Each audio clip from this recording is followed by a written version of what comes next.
What's up, shippers? We're back once more with another Steven Universe pairing. This time, we're going to be looking at Pearl Rose, also known as Rainbow Quartz or Prose. So let's get started. As mentioned in the video on Lapidot, Steven Universe is a highly serialized and narrative show that focuses heavily on character development and an ever-evolving landscape of backstories and slowly revealed secrets. Which means that relationships between characters tend to get more and more complex even as more and more of their nuance is explored. The relationship between Steven's mother Rose Quartz and one of his guardians Pearl is an excellent example of this. While all the original crystal gems have an odd and grandiose view of Rose, Pearl's devotion seems to be by far the most intense, and it left many fans wondering as to the nature of their relationship. So let's meet the players. Starting with the enigmatic Rose, whose presence is made all the more keen by her absence. The leader of the gem revolution, Rose is perceived by others to be tolerant, kind, and inquisitive, bucking against the gem philosophy that every gem is made for one sole purpose and that they must follow that. She seeks out change and growth and is curious about everything around her. Full of love for those who follow her and some compassion for her enemies, Rose is an inspiration to the gems and a figure of great chaos for the homeworld. And yet, there are still many layers to her that have yet to be revealed. Seemingly of the warrior class, she is capable of standing her ground and fighting, but also has a huge capacity for sacrifice. Her curiosity about humans and love for Greg led to her giving birth to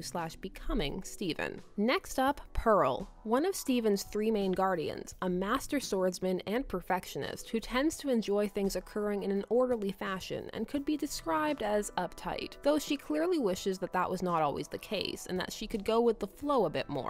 Caustic when provoked, Pearl has the capacity to be both nurturing and inspiring, as well as petty and egocentric, though the latter comes from a deficiency in self-esteem that she is ever working to build higher and higher.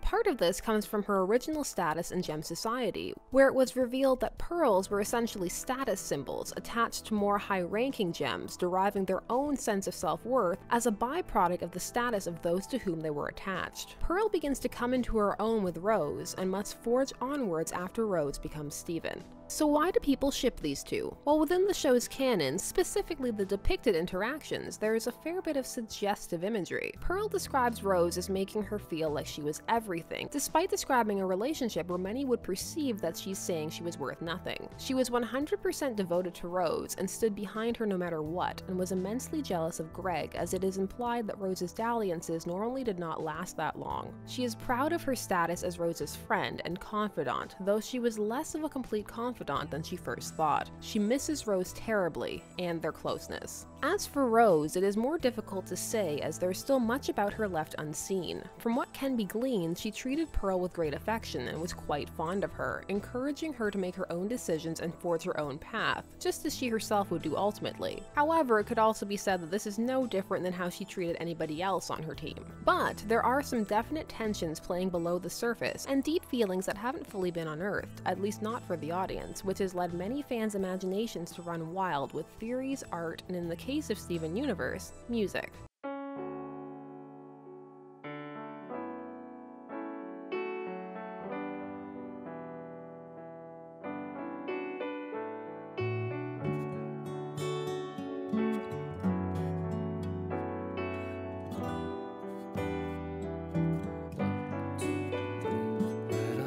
Into your eyes, I never felt so alive. The way we fused, the way we danced, I'm waiting for that chance. There is much more I must ask, but too much time has passed and the pain lingers through.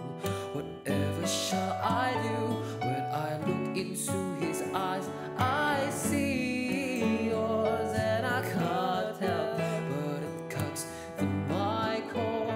I'm slowly getting there. I don't want to live in despair. Oh, it's been such a long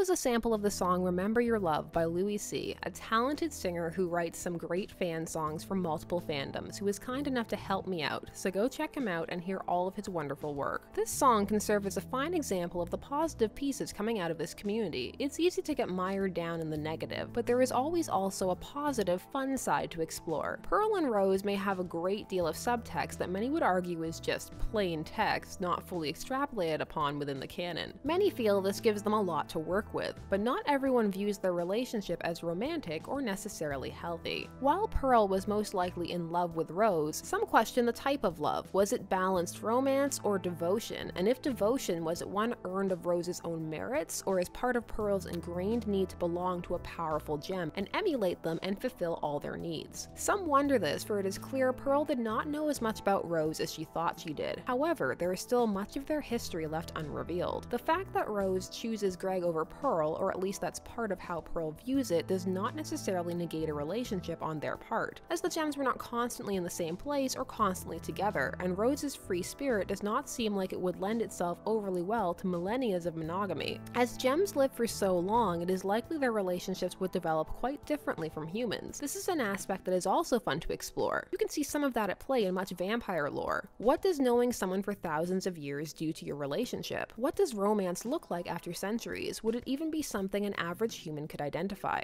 And then there is always the question, did Rose care about Pearl as much as Pearl perceives that she did? Or is that simply something coming from Pearl's own perspective or wishful thinking? All of these can be very interesting ideas to explore. Pearl and Rose are both subject to their fair share of theories and headcanons, and over time, intrigue over these two's relationship has begun to wane, although those who are shipping it are still going strong. Although with the recent episode, Last One Out of Beat City, the pendulum again seems to have swung towards romance, as Pearl becomes enthralled with a human woman who bears a striking physical similarity to Rose. While some could make the case for a strong friendship, as the desire for the one you bared your soul to and shared your secrets with can extend past the desire for romance or physical love, though of course they can also intertwine, Pearl's blushes and awkward flirting would say otherwise. Steven Universe's relationships operate inside a barely utilized realm of growth and complexity, which can lead to a variety of different interpretations for pretty much any type of relationship one can imagine, particularly given the attention show creator Rebecca Sugar wishes to give to diverse representation, as a bisexual woman who, while she often enjoyed classic children's programming, be it Disney or cartoons, did not always feel accurately or adequately represented. While the way Steven Universe has gone for some overt symbolism as well as the more subtle has caused it some censorship problems globally, all in all it has yielded positive results. However, while the show's goal may be inclusivity, that does not always translate, particularly when some do not appreciate that some do not view Rose and Pearl as a lesbian relationship, due to the lack of gender and sexual definition by the gems. Some view this as an attack on representation, while others view it as part of the show's canon, or a beautiful way that the relationships on the show can represent any and every type of relationship regardless of gender or lack thereof. Unlike Lapidot, Prose does not have quite the same amount of contention when it comes to different pairings, though there are many who greatly enjoy Pearlmathys due to their contrasting personalities and the potential for each to work a little magic on the other.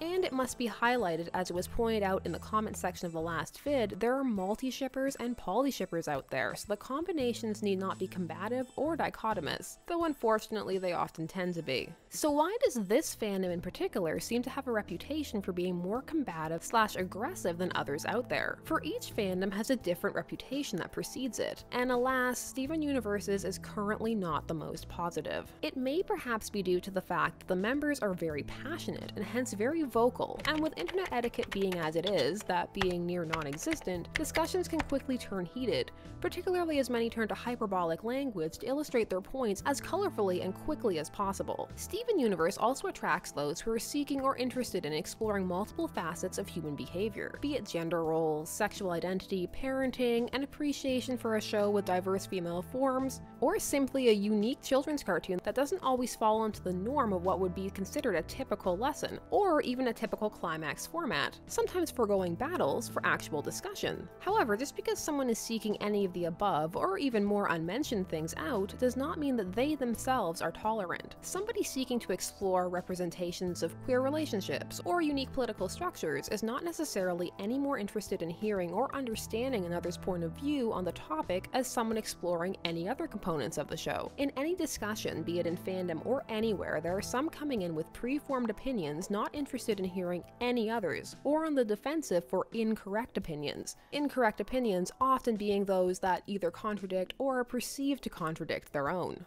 Due to the show's nature and context, more of these conflicts can arise as the ability to have discussions about complex issues online is tenuous at best, and Steven Universe offers many complex issues that can be viewed from many different angles. However, that does not mean that positive interaction isn't possible. As always, fandom can be fun. You can meet amazing people doing really creative things. Some of the fics out there exploring Rose and Pearl's hypothetical pasts are very beautiful and well thought out, and the artwork is beautiful, and the same goes for pretty much any pairing within this universe. For all of you Amidot shippers out there, I haven't forgotten about you. As I've mentioned on Twitter, I've been moving, which is fun but time consuming, and not conducive to editing or recording. So thanks everyone for your patience in general. Steven Universe is a rich, vibrant world, carving a unique path for representation and storytelling, well worth checking out whether you are a shipper or not. This has been Shipper's Guide to the Galaxy. Thanks again to Louis for helping me out, so you guys can go and check him out, because it beats hearing me sing, am I right? As always, thanks for watching. Check out social media to get in touch or stay up to date, and as always, stay tuned, for there are as many ships out there as there are stars in the sky.